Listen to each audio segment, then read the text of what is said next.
Good morning, Kingsgate. How you do? What a nice rainfall this week. I'm sure all of the plant lovers and all those who had a lawn that was drying out are thankful for the rain this week. Amen? And I trust that the rain will continue for the farmers because they have had a really warm time with the drought that has lasted so long. It's the fourth Sunday of Advent. And in Advent thank you. It's the fourth Sunday in Lent. And in Lent we are preparing the way for the celebration of the Easter feast and festival and all that is associated with the death and resurrection of Jesus Christ. And it's a time when we put aside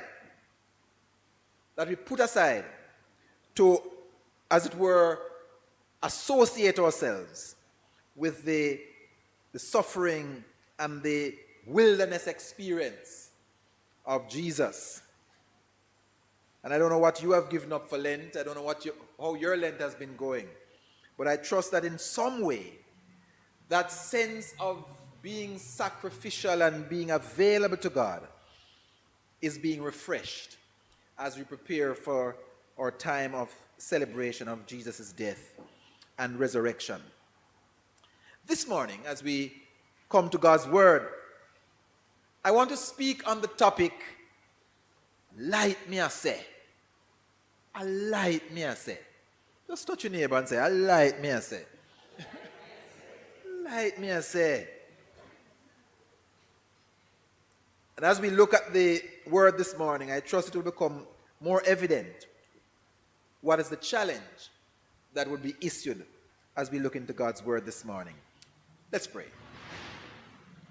So Lord, we ask you this morning to open our ears, to attune our hearts, to help us, O God, to be ready by our spirits to receive from you. That, Lord, in fresh ways, we may affirm and live out our call to be light. So may the words of my mouth, the meditation of our hearts together, be acceptable in thy sight, O God, our strength and our Redeemer. Amen. In his commentary on Ephesians, Bible teacher John Stott makes the point that the Apostle Paul seems to be describing God's eternal purpose for the church as he writes this letter to the Ephesians. For Paul, God's intention is to create through Jesus a new society, a new community that stands in sharp contrast to the world around it. Stott notes that God's new society is characterized by life in place of death, by unity and reconciliation in place of division and alienation, by wholesome standards of righteousness in place of corruption and wickedness, by love and peace in place of hatred and strife. It's characterized, Stott adds, by an unremitted commitment to conflict and to challenge evil in place of a flabby compromise with evil. He's saying the family that God is building through the church is purposed, is called, is intended by God to be a community that is not afraid to confront evil, rather than have this kind of flabby compromise with it.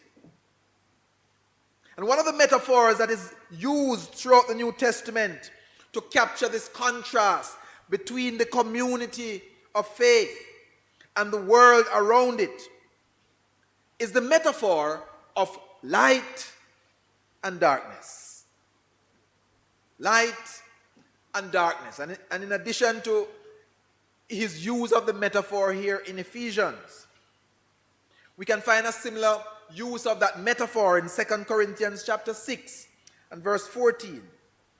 In Colossians chapter 1 and verse 12. In 1 Peter chapter 2 and verse 9. It's not a strange metaphor at all. And Paul makes good use of the metaphor in this letter to the Ephesians. And essentially, as he's making the point about this contrast between light and darkness, between the people of God and the people in the world around it, between the people who are believers in Christ and those who are not, it's as if he erects three signposts that give us some direction. You know, when we're traveling and we see the signposts that say, to Montego Bay, to Mandeville, to wherever, to Sports Day, that wherever. There are these three signposts that it seems you could derive from Paul's discussion about the light and darkness in this book of Ephesians. The first guidepost or signpost is that you were darkness. We're going to look at three of these signposts that Paul seems to erect as he talks to the Ephesians about light and darkness. You were darkness. And if you look again at that passage that was read for us in Ephesians chapter 5, look again at verse 8. Ephesians chapter 5 and verse 8. For you were once darkness, he says. That's the first point that he seems to be making. You were once darkness. Bible teacher and senior pastor of Grace Community Church in California, John MacArthur, he suggests that this darkness that Paul speaks represents four things. This darkness that Paul is making a point about, not just in this letter, but elsewhere in his writings, he seems to be pointing to four things. He's pointing, first of all, to the depravity of humanity, the depravity of the human condition, the potential for human beings, it seems, to fall to such a low in our evil intent and our evil conduct. Every time you think that humanity has reached its lowest, you hear about some other atrocity that has been committed somewhere else in the world. As we listen out for how this conflict is unfolding in Ukraine, we hear of all the atrocities and just the downright wickedness that seems to be unleashed on the people in the Ukraine. There's a potential in the human person to do some things that sometimes you say to yourself, what was in the heart of that person? What was in the mind of that person that could lead them to have done such a wicked thing? But it reminds us every time we hear about that level of depravity, it reminds us of something that is a human condition and a human potential for us to slip into some places of evil and wickedness that sometimes in our own hearts we can't account for it. We can't account for the real motive for having slid so low. When Paul talks about darkness, he's talking about that human depravity and that potential for evil that is hidden in the best of us. But he's talking also about the deception of the life of sin. The deception of the life of sin that tricks us into thinking that the pleasures that sin offers are superior to what the life in Christ could ever provide for us. That's a picture that is painted of this life of sin. And yes, sin brings pleasure. Some of the things that we do out of our own sinful motive bring our fun and bring pleasure. But sometimes in the long run, tie us up. In the long run, deceive us into thinking that this pleasure is better than the pleasure of serving and living a life with God. This darkness of which Paul speaks is partly related to this deception that sin has upon us. But then thirdly, this darkness of which Paul speaks and which he contrasts with the light of the people of God speaks also or points also to a death that is the ultimate consequence of a life lived outside of Christ. The darkness that Paul speaks about represents life without God. That death is a sense of a total separation from God. And that a life without God and God's influence is the ultimate result of a life that is without God's salvation and God's redemption. We are reminded by Paul in Romans, for the wages of sin is death. Total separation from God. But the gift of God is eternal life. The wage of sin, the payment ultimately of a life lived with unrepented sin, a life lived without God's redemption, is a life destined for ultimate separation from God. This darkness of which Paul speaks points to the depravity of the human condition. It points to the deception of the life of sin. It points to the death that is the ultimate consequence of a life lived outside of Christ. But fourthly, it points to a destruction. Darkness represents a pathway to destruction that the life without Christ is on. A life without Christ is a life that is like a car without a steering wheel. I don't know if you have ever been in a car before where the brake's not working, or the wheel lock, the steering wheel lock up and it's not going where you want it to go.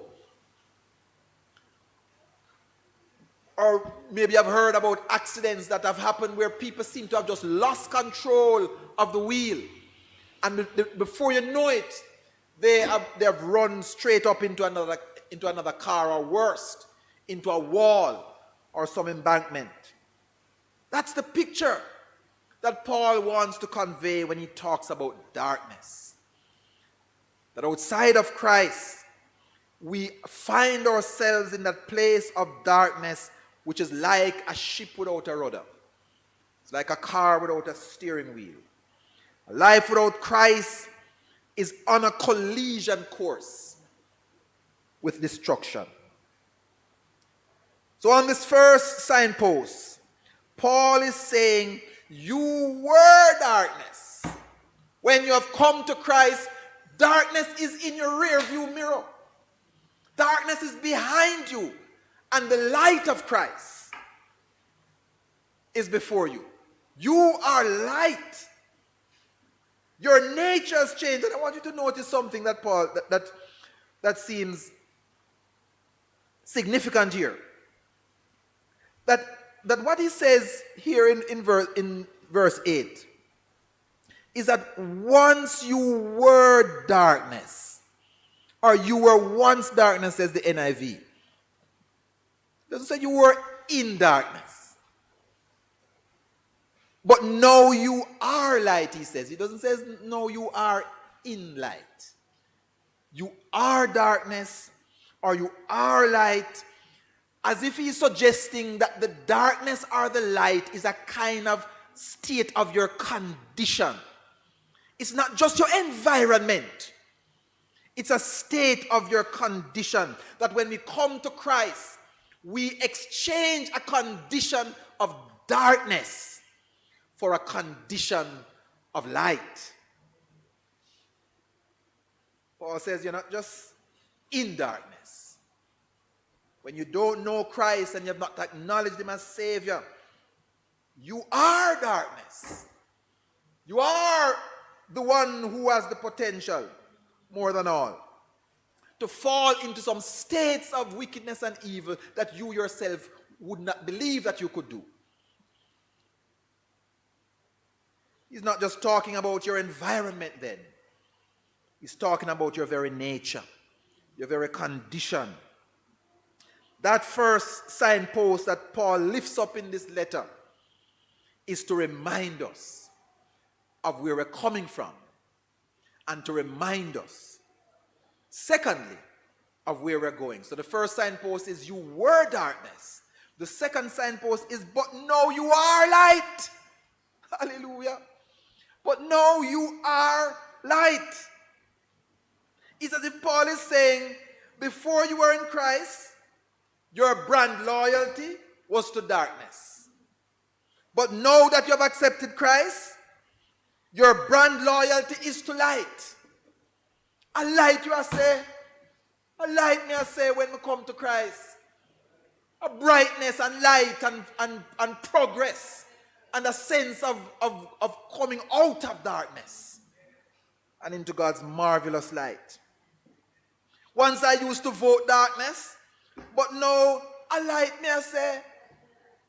Once me used to support darkness team, but now a light, me I say.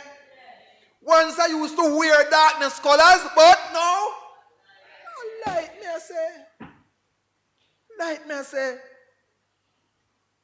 What seems evident is that this condition of light must be backed by a certain kind of conduct, by a certain way of behaving. There must be fruit that matches that light life. If a light you are say, make we see your fruit then. Make us see what is going on with your life. For Paul then goes on to say, look at verse 9. He says, for the fruit, and in the King James Version it might say the fruit of the Spirit. But in the later translation, the point that it makes is that the fruit of the light, that's the point that Paul is talking about.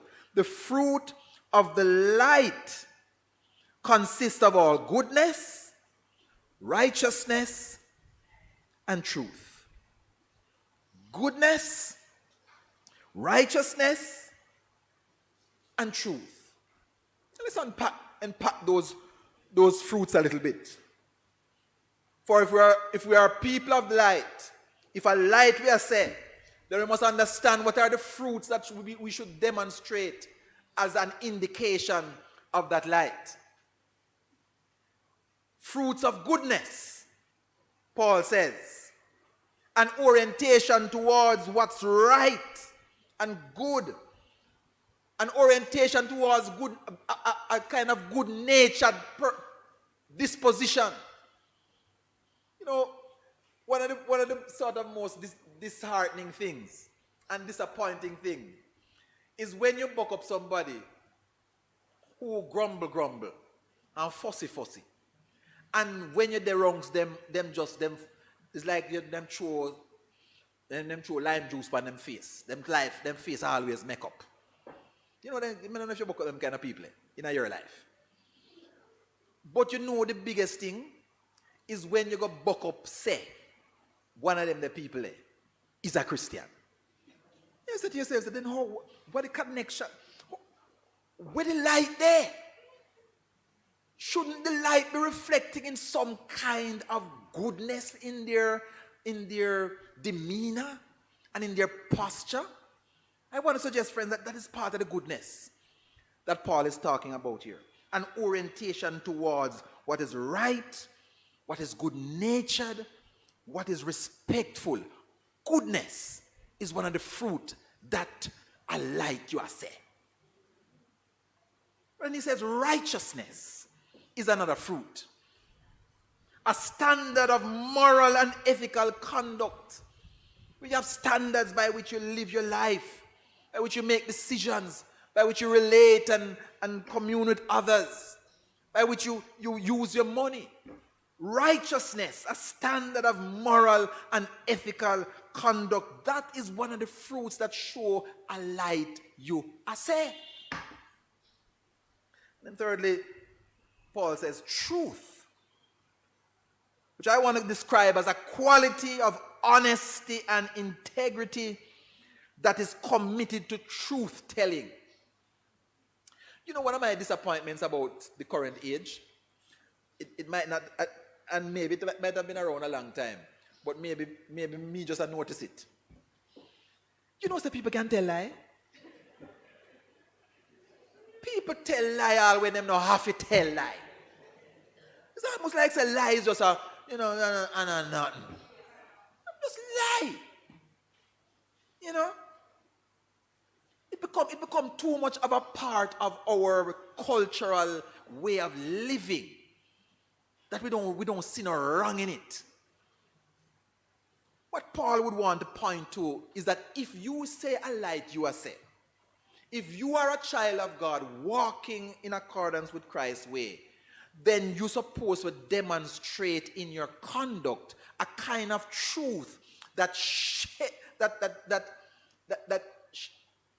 I want to say, that put aside the ease with which you tell lie.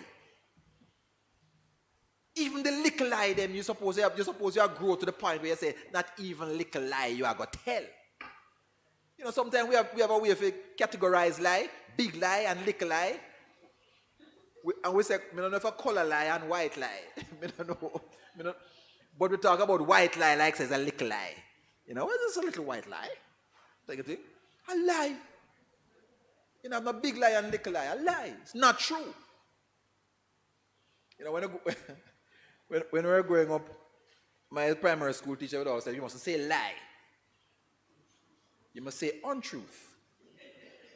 Untruth. But you see, it's just euphemism. We are trying to sort of soft it up. But lie a lie.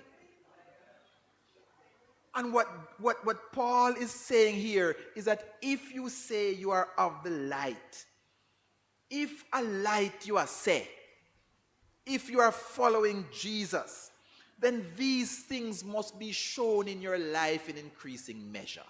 Goodness, righteousness, and truth. If a light you say, then show it in your goodness. If a light you say, then show it in your integrity and in your righteousness. If a light you say, then show it in your truth and in your honesty.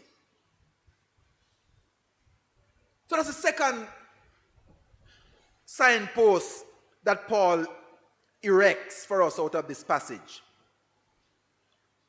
Once you were darkness was the first one, but now you are light is the second one. And then there's a third one that he erects in this passage.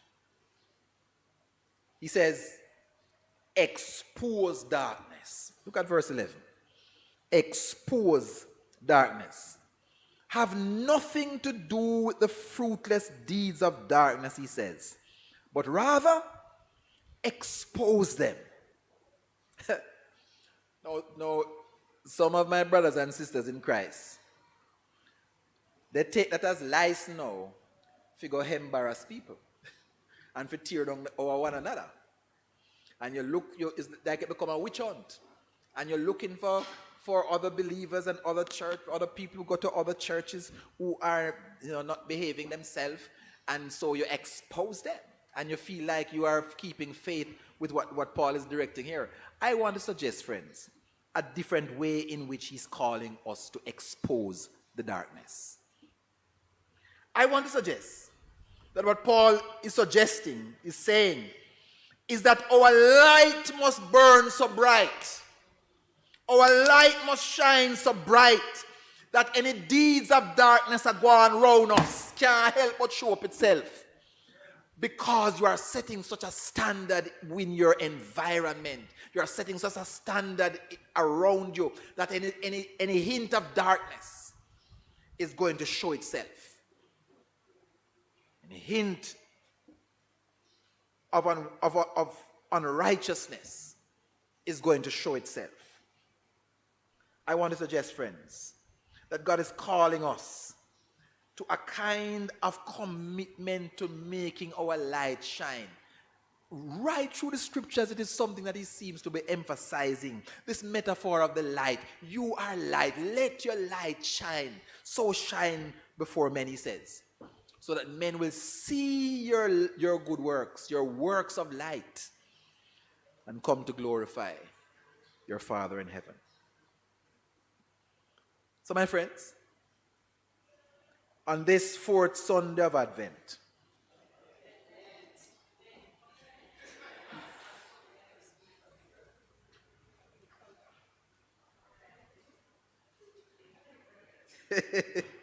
on this fourth Sunday of Lent, thank you for my people who are attentive, listening carefully.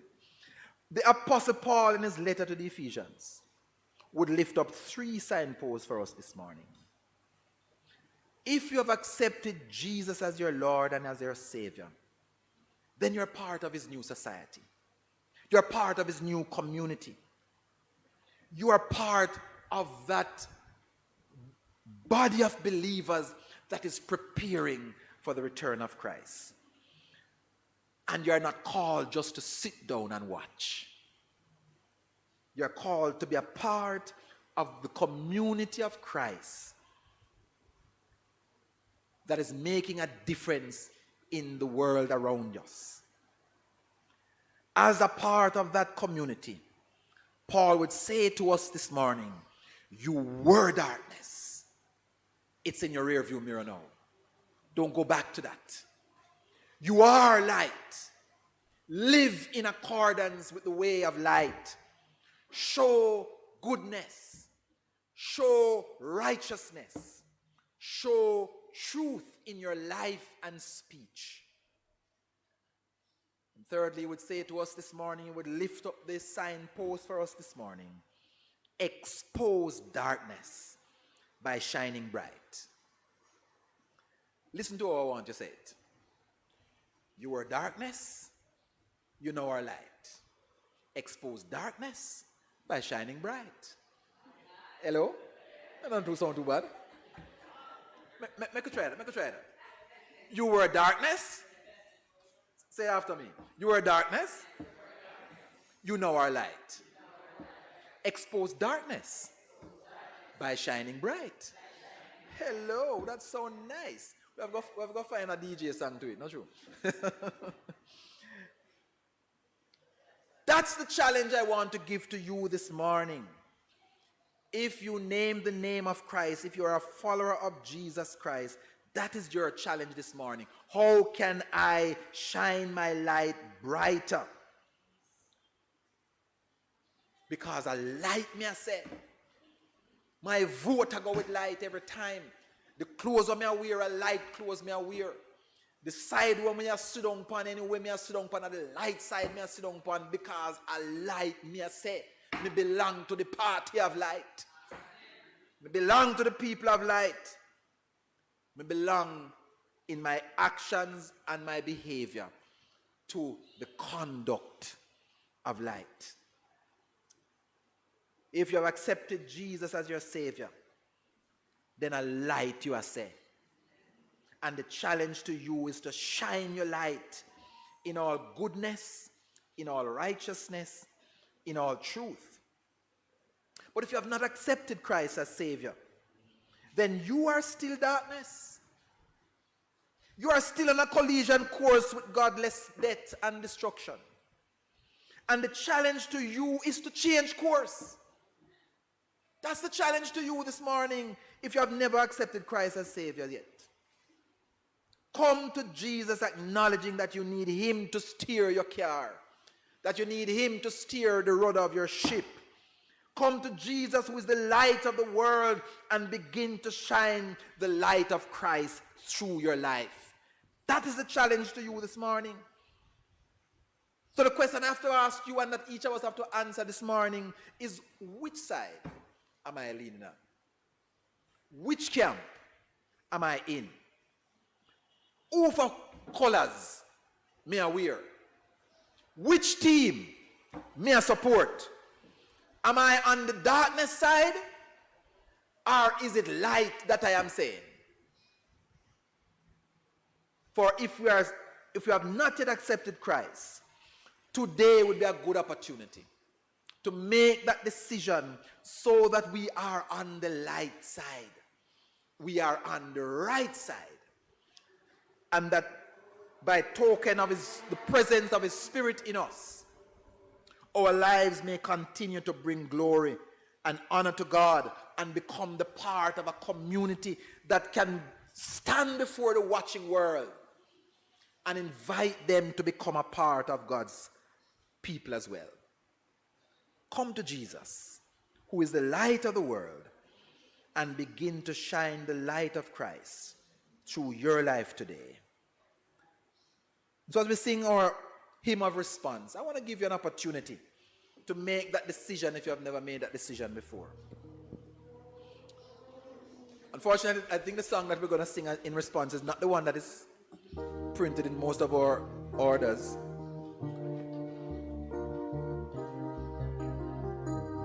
I want to use the song, The Heart of Worship, as our song of response. I'm going to invite us to remain seated as we sing this song. But this morning, if your decision is to accept Christ and to take the side of the light this morning, I want you to stand where you are as a mark of that decision, to stand with Jesus, to stand on the side of light, to put darkness in your rearview mirror, and to walk today in all goodness, righteousness, and truth. Hallelujah.